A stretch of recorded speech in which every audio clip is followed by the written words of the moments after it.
Assalamualaikum warahmatullahi wabarakatuh. Sampurasun. Kula nuwun. Tadinya saya mau bicara bahasa Cirebon, tapi karena saya tidak ngerti, akhirnya bahasa Indonesia saja. Saya biasa pidato di acara hari jadi itu dalam bahasa wewengkon.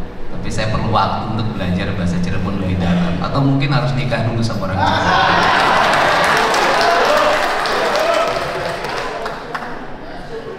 Pak Bupati beserta Pak Wakil Bupati yang saya hormati, yang tadi membaca naskah pidato dalam bahasa Cirebon Buhun, agak terbata-bata, saya lihat mungkin agak kesulitan juga, atau mungkin sebagian nggak ngerti juga istilahnya. Para anggota DPRD juga saya lihat ada yang dari wewengkon Cirebon yang dipengaruhi oleh dialek kebudayaan Jawa Ngapak, ada yang Cirebon dialek Cirebon, ada yang Cirebon dialek Sunda. Ada 3 kebudayaan yang ada di sini yang saya sangat memahaminya, dan yang paling utama adalah cermin bahwa Cirebon adalah kabupaten yang kaya akan hasanah kebudayaan. Saya tidak akan menyebut satu persatu yang hadir karena sudah disebut oleh Ibu Ketua DPRD tadi, dan sudah disebut oleh Pak Bupati. Nanti kalau saya sebut lagi jadi terlalu lama waktu untuk menyebut nama orang.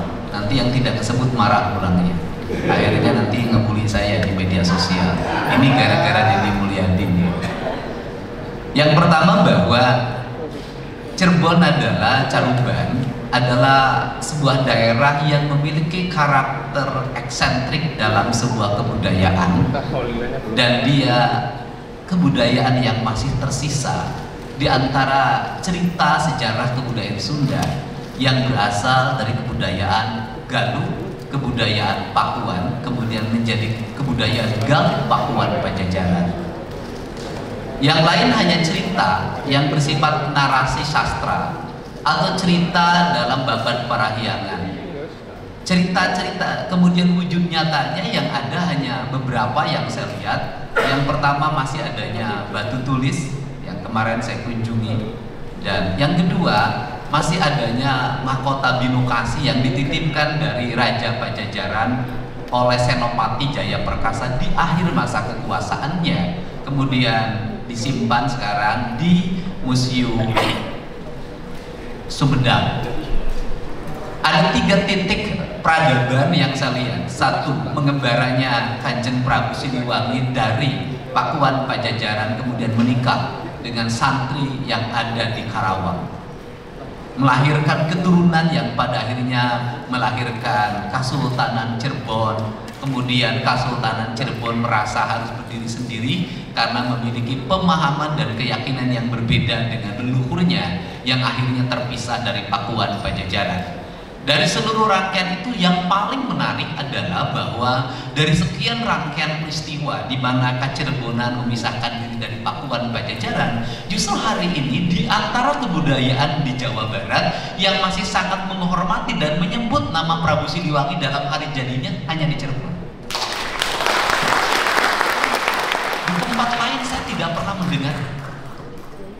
Artinya bahwa meski berpisah dengan sang ayah, meski berpisah dengan leluhur Pakuan Pajajaran, perpisahan hanya keyakinan, bukan perpisahan lahiriah dan bukan perpisahan kebatinan.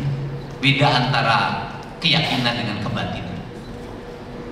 Karena itulah sehingga kita bisa memahami Pakuan Pajajaran justru dari Cirebon. Masih disebut dalam paripurna, masih disebut sebagai bentuk penghormatan. Mungkin kalau di tempat lain menyebut di rapat paripurna, besoknya ada yang demo di depan. Ini paripurna sudah mengarah pada kemusyrikan. Dan yang di Cirebon ini pluralisme tentang pemahaman Islam, NU-nya juga deket-deket ke NU gaya Jawa Timuran, ke NU gaya Jawa Tengahan. Ini perbedaannya. Sehingga saya di Cirebon relatif sejak lama selalu diterima dalam dialektika berpikir yang saya miliki. Nah, yang menjadi problematika hari ini adalah apakah cerita sejarah itu hanya akan mencerita babat pantun, hanya akan cerita dalam Kidung Cirebonan. Jadi kalau lihat tayangan kemarin ulang tahun anak saya nih yang Sukma Ayu, saya menyajikan kidung doa buat anak saya justru dalam sastra Cirebon. Apakah hanya dalam itu? Tidak. Apa sih yang menjadi problem Indonesia? Yang menjadi problem Indonesia ini adalah cerita masa lalu dianggap mistik, bukan cerita masa depan.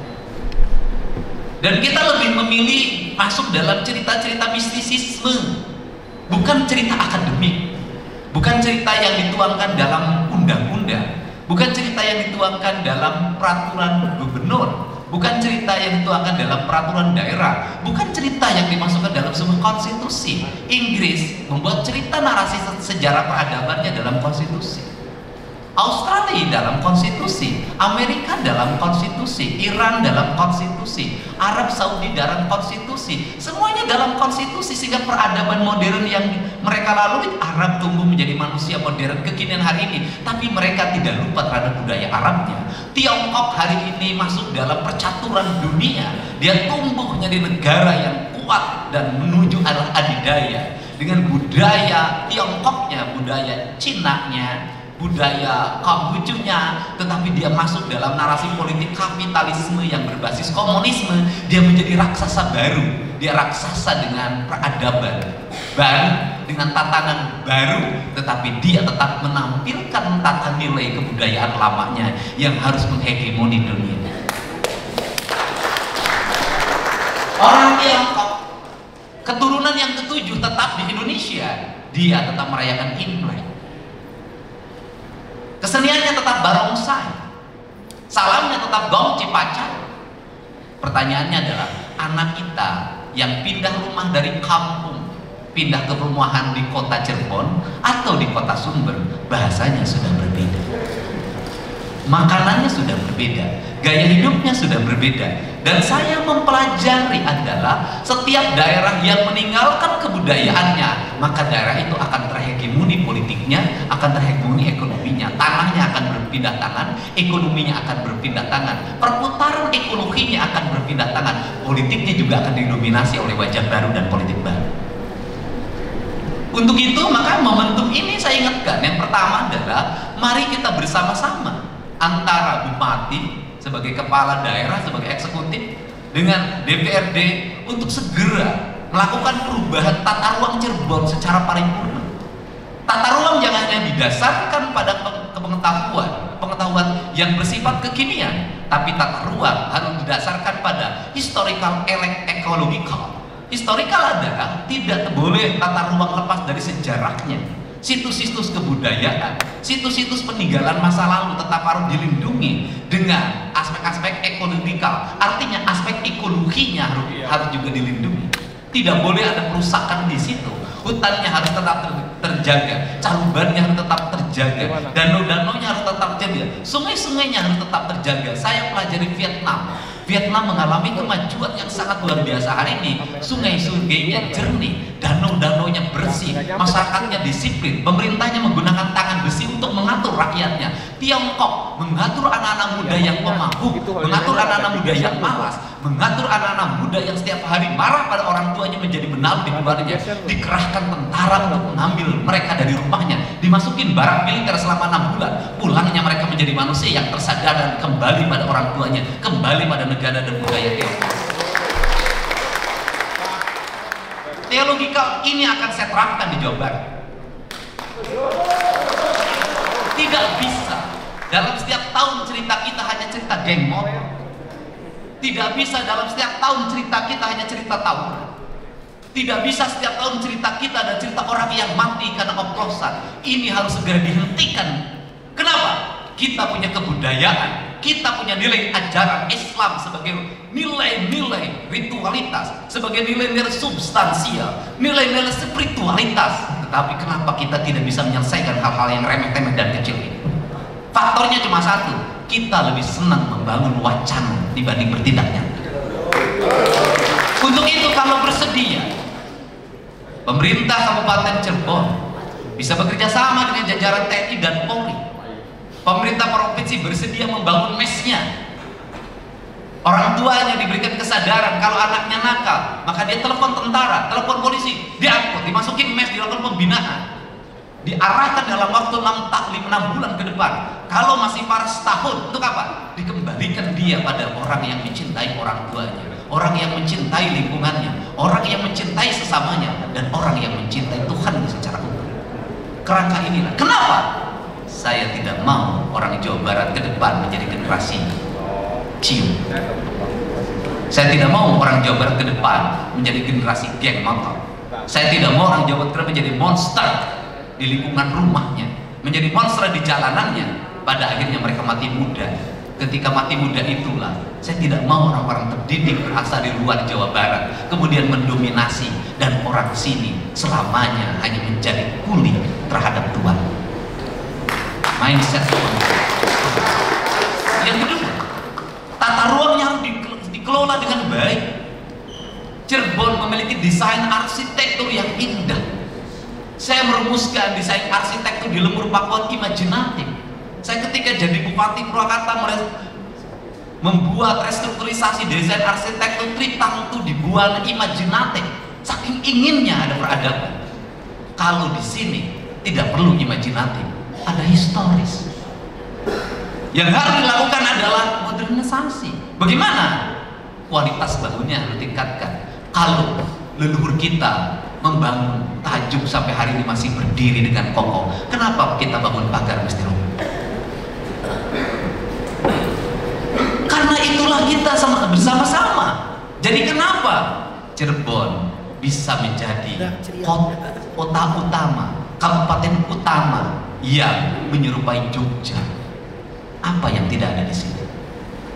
Batik punya, makanan khas punya, dialektika kebudayaan punya, tradisinya kuat, berkeseniannya hebat, keratonnya masih ada walaupun ada di kota, tetapi ada hierarki kebudayaan. Tinggal di branding dengan baik, datangkan para konsultan, bila perlu gratis saya siapkan. Mari kita bersama menyongsong Cirebon sebagai kota pelabuhan, kota kebudayaan, kota makanan, kota pertanian, kota nelayan, kota yang segala peradaban ada. Ini adalah kota tua yang konsentrasi kebudayaan yang dilakukan secara serempak. Jadikanlah momentum hari jadi adalah momentum rakyat, di mana rakyat berekspresi dalam kebudayaan Cirebonan, maka akan menjadi momentum pariwisata. Tata kebersihannya, tidak boleh ada sampah yang berantakan, tata jaringan air bersihnya, tata lingkungannya, bangun peradaban masyarakatnya. Maka saya katakan ini akan menjadi kabupaten kebudayaan yang terbesar di Jawa Barat dan Indonesia. Kerangka ini harus dibangun, cara berpikir mindsetnya terbuka, arahnya ke depan. Hanya dengan ini negara bisa tumbuh. Untuk itu segera, kalau belum ada perdanya, berbuntut perda tentang arsitektur Cirebon. Tetapkan pagarnya kembali pada pagar ramah seperti ini, baik di kota maupun di desa. Tetapkan gedung-gedung kantornya seperti ini, tetapkan sekolah-sekolahnya seperti ini. Bahkan kalau sekarang ini Pemda Provinsi Jawa Barat akan membangun SMA di Cirebon, saya minta Kepala Dinas Pendidikan untuk arsitekturnya disesuaikan dengan arsitektur Cirebon. Untuk apa? Tidak ada sebuah peradaban, tidak ada industri pariwisata tanpa kebudayaan. Bali bisa kokoh, alamnya indah, arsitekturnya tertata, bahasa rakyatnya terjaga, seninya senantiasa terpelihara, ruh berkebudayaan menjadi satu kesatuan kokoh. Jogja seperti itu. Kenapa daerah lain sulit mempertahankan itu? Hanya menjual alam saja tidak cukup, harus ada dialektika kebudayaan. Jangan dipikir beca-beca yang ada di Cirebon tidak akan menjadi dialektika kebudayaan. Ini adalah beca-beca tua. Rumusannya cuma satu, bentuk kembali beca-becanya, kembalikan beca itu pada arsitektur lama, latih para tukang becanya. Bila perlu ada subsidi dari pemerintah. Untuk apa? Kalau naik beca di Cirebon, ketika ditanya berapa ongkosnya, dia jawab terserah. Bahasa terserah itu adalah bahasa pariwisata. Jangan digetok. Kalimatnya terserah. Tukang becanya tumbuh menjadi beca yang menjadi pramuka pariwisataan. Begitu naik beca, mau kemana? Mau ke Kasepuhan? Mau ke Kanoman? Mau ke masjid? Mau ke pasar? Mau lihat situs-situs kebudayaan? Mau mana? Cirebon Serbadan. Makannya mau apa? Mau makan yang berbungkuskan daun jati, disebutnya nasi jambal, atau makan apa saja. Dan ingat, ketika bicara daun jati, bagaimana Sunan Gunung Jati meletakkan kerangka kebudayaan secara umum? Bagaimana dia meletakkan spiritualitas makanan dibungkus dengan daun jati? Karena tradisi di Sunda bukan dengan daun jati, daun pisang. Sunda, Papua. Sunda sih daun jati, kenapa? Karena di sini kayu yang terbaik adalah kayu jati. Maka dari kayu jati itu harus multidimensi dan multifungsi agar masyarakat tidak tercerabut dari akar kebudayaannya, agar masyarakat memanfaatkan daun jati, bukan hanya ditunggu kayunya, daunnya pun memiliki manfaat. Tradisi ini saya bangun dalam setiap tahun, setiap saya membagikan daging untuk kepentingan rakyat ketika sebelum Hari Raya Kurban dan setelah Hari Raya Kurban. Sejak zaman Bupati Purwakarta, saya selalu membungkusnya dengan daun jati. Kalau daun jati itu adalah eksentrik, kalau daun jati adalah spiritualitas, kalau daun jati itu adalah juga nilai-nilai ekologi, di mana dia akan dilebur ke tanah kemudian menjadi ekosistem. Kenapa tidak bikin peraturan daerah larangan membungkus makanan kecuali dengan daun jati? Tidak akan masuk industri plastik. Kalau tidak masuk industri plastik, maka tukang-tukang daun jati akan laku di mana-mana. Maka anak-anak ke sekolah, sebelum sekolah menjual daun jati, maka pohon jati akan dipertahankan, tidak akan dicuri dalam setiap waktu. Inilah perspektif. Karena ini perspektif, maka tradisionalisme itu adalah nilai ekonomi. Tetapi diniatkannya bukan untuk cari duit. Niatkanlah bahwa ini bagian dari menghormati leluhur. Kalau niatnya cari duit, nanti kata orang Sunda, cudog-dog tinggal tinggal. Nah, kalau kata bahasa Cirebonnya, kalau diniatkan menarik duit, nanti jangan-jangan kita lupa pada leluhurnya. Dalam otak kita duit saja dalam setiap waktu. Inilah perspektif yang harus dibangun. Maka yang terakhir, apa yang mesti dikembangkan di Cirebon? Pembenahan infrastruktur, jalan yang harus segera dibenahi. Dan saya targetkan ke Pak Bupati, nanti kita lakukan secara bersama-sama melalui pergeseran anggaran, lakukan efisiensi belanja pemerintah, alahkan pada infrastruktur. Dan saya targetkan 3 tahun di Cirebon tidak boleh lagi ada jalan bolong. Bagaimana gubernur melakukan tahapan? Saya tidak akan dulu langsung ke jalan kabupaten, karena saya harus membereskan dulu jalan provinsi. Itu yang menjadi kewajiban saya sebagai gubernur.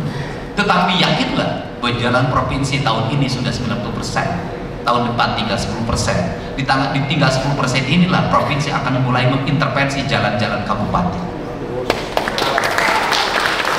Setelah jalan-jalan kabupaten, provinsi akan mengintervensi jalan-jalan desa. Kenapa harus dilakukan seperti itu?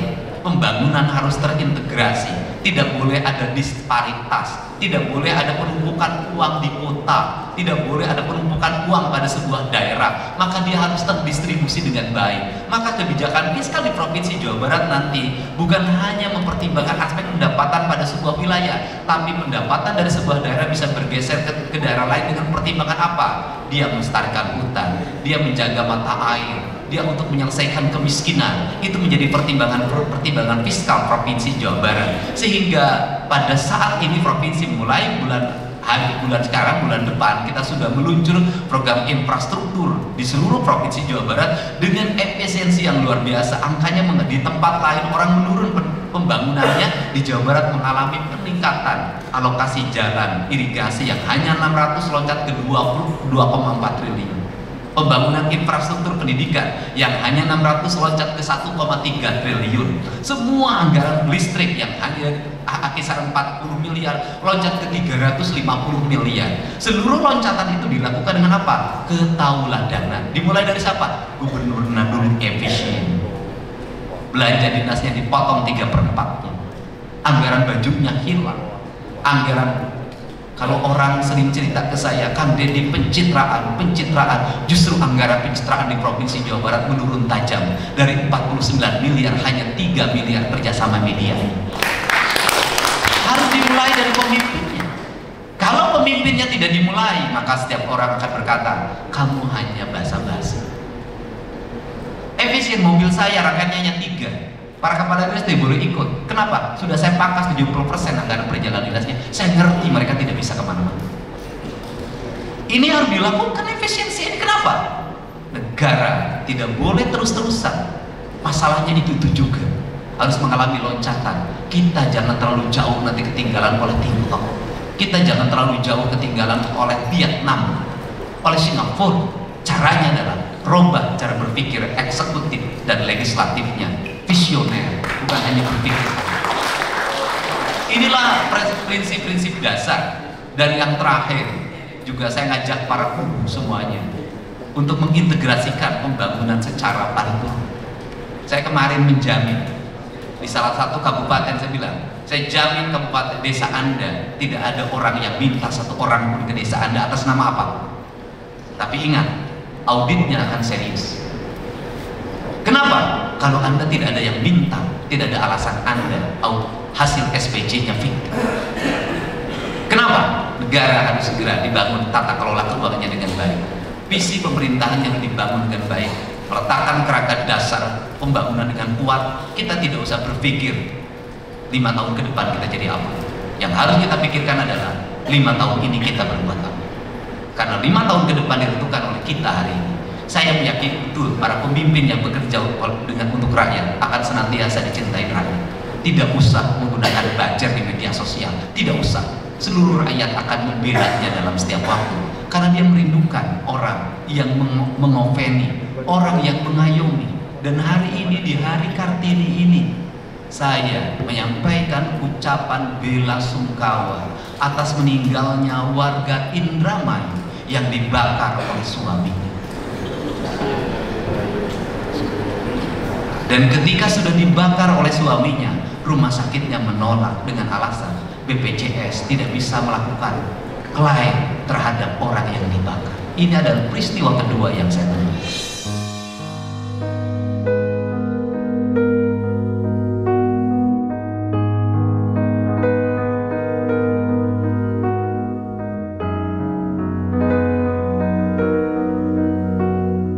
Peristiwa yang pertama adalah warga Tasik, seorang kakek pedagang jagung dipukul pakai giri oleh geng motor, masuk rumah sakit, pulangnya ditahan. Karena apa? 12 juta menjadi tunggakan, BPJS tak mampu membayar. Sekarang sudah selesai. Yang kedua, hari ini adalah rumah sakit tidak mampu dan akhirnya dirawat di Hasan Sadikin dengan dibiayai oleh biaya operasional gubernur. Gubernur punya biaya operasional yang cukup besar, tapi 1 rupiah pun saya tidak mengambil dari biaya operasional. Saya distribusikan untuk kepentingan masyarakat, saya distribusikan untuk pengobatan, termasuk juga tadi malam untuk yang sesar, untuk yang anaknya kembar siam harus dibelah jadi 2 dan sekarang sudah selesai. Di rumah saya hari ini hampir 30 orang nginep. Kenapa? Pelecehan seksual. Ini Jawa Barat yang mengaku diri religius, yang mengaku diri paling beragama. Anak usia 6 tahun digilir oleh kakek dan bapak. Adik kakak digilir oleh bapak. Dokter melakukan pelecehan seksual terhadap pasien. Hari ini juga ada ada 9 orang yang mengadu lagi dari Sukabumi mengalami pelecehan. Saya nggak tahu informasinya, mungkin oleh orang yang mengajari. Saya nanti dalami nanti sore. Setiap hari rumah saya dipenuhi orang-orang. Satu, mereka tidak mau lapor, rata-rata terintimidasi, tidak berani. Dan hari ini saya berikan jaminan pada siapapun, silakan lapor ke gubernur. Saya akan menjamin keselamatan Anda. Saya akan menjamin biaya. Saya jelaskan di sini bupati dan semua. Ketika orang bermasalah, anaknya mendapat pelecehan seksual dari bapaknya, 1, bapaknya mengintimidasi istrinya, 2, bapaknya mengintimidasi anaknya, yang ketiga, dia kehilangan tempat makan. Ketika diperiksa polisi bolak-balik, dia tidak punya ongkos untuk diperiksa.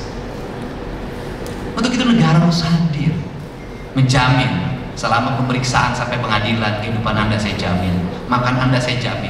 Kok pengacaranya kami siapkan? Saya punya 200 pengacara yang free, yang siap saya luncurkan mendampingi setiap rakyat yang bermasalah. Inilah potret. Inilah potret kehidupan kita. Seluruh potret ini harus segera direspon oleh kita, oleh para pemimpin. Caranya satu, pemimpinnya harus baca media sosial dalam setiap waktu, karena ada problematika masyarakat yang terjadi dalam setiap hari. Pemimpinnya harus respect terhadap apa yang terjadi pada lingkungan masyarakat. Sudah tidak musim lagi kita menjadi pamleh praja, kita harus menjadi pamong praja. Karena pamong kita menjadi pamong, orang yang berdiri paling depan. Sehingga saya mengucapkan terima kasih hari ini tepat waktu. Dan ini spesial bagi saya meninggalkan 3 acara strategik. Hari ini ada Panglima TNI dan Kepala Staf Angkatan Darat bahkan mau jemput saya ke Bandung pakai heli. Saya katakan saya mau ke Cirebon. Kenapa? Ini adalah momentum untuk bicara tentang kebudayaan pada rakyat. Hari ini ada hari jadi Kabupaten Bandung.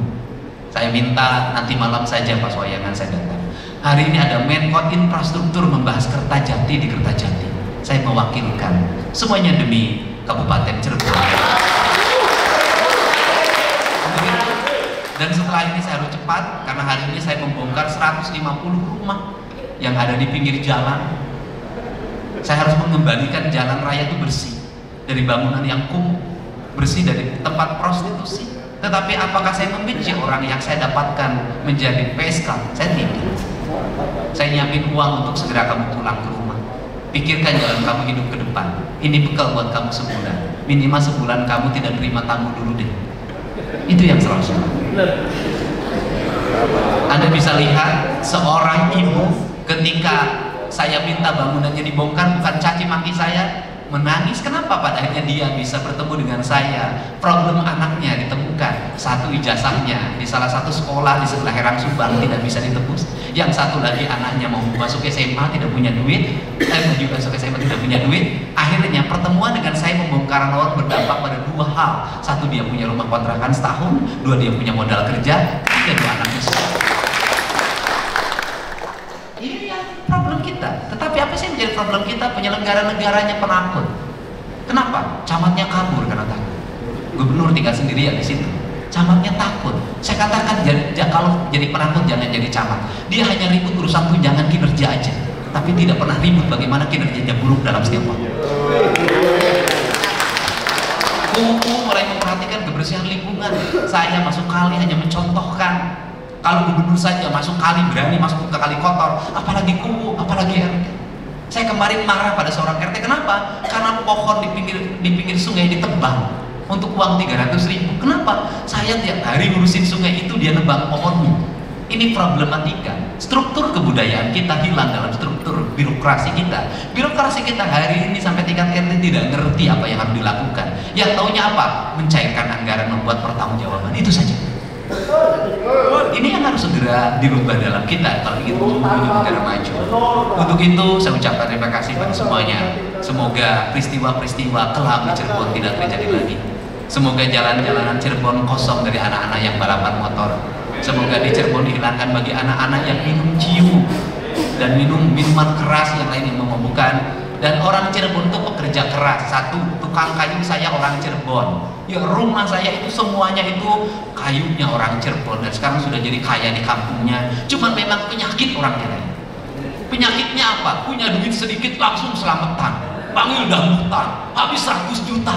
Kamu ngapain? Baru jadi pemerong kecil aja belagunya luar biasa. Beda dengan orang Chinese. Di kita ini satu, tukang taman saya baru punya pekerjaan sedikit aja udah pakai motor baru, habis itu hilang lagi. Kamu ngapain juga? Istrinya muda lagi, ampun. Loh ya Pak, kan lagi punya duit. Kamu ngejek saya, menghina saya. Kenapa? Aku yang ngasih kerjaan, gak punya bini, kamu udah 2. Ini ya wong Cirebon orang mana wae. Ini penyakit orang Sunda, orang Cirebon orang mana saja sama penyakitnya. Kalau punya duit dikit tambah istri. Orang lain tuh nambah perusahaan, nambah modal, kita bukan nambah istri. Mudah-mudahan anggota dewan enggak. Nanti kalau anggota dewan, karena apa? Begitu jadi anggota dewan, begitu jadi pejabat eselon 2, itu penghasilannya bukan nambah, kurang, orang pinjaman Bank Jabarnya ditambah.